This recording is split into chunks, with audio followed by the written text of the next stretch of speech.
Good day, sir. I am Midshipman Wendell L. Valientos. Today, I will recite Rule 26 in Colreg.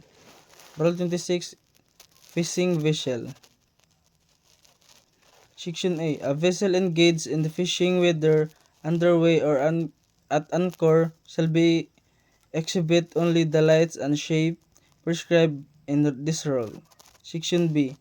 A vessel will engage in the trawling, by which is meant of the dragging through the water a dredge, net, or other apparatus used as fishing appliances shall be exhibit. Section 1. Tool around lights in the vertical lights after being green and the lower white, or a shape consisting of the cones with their apexes together in vertical line, one above the other. Section 2.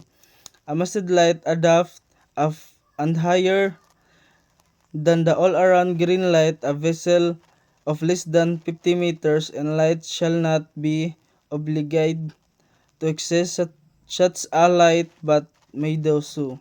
Section 3. When making way through the water, addition to the light prescribed in this ship paragraph, side light and stern light. Section C.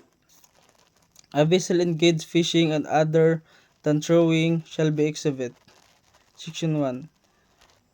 To all around light in the light vertical line, the upper being red and lower white, or shape consisting of two cones with apexes together in vertical line, one above the other.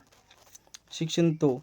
When their outlying gear extending more than 150 meters horizontally from the vessel and all around, white light and cone apex upward the direction to the gear. Section 3. When making way through the water, additional to the lights prescribed in this paragraph, side light and stern light. Section D. The additional signals described in Annex 2 to this regulation apply to a vessel engaged in fishing in the close proximity to other vessel engaged in fishing. Section A.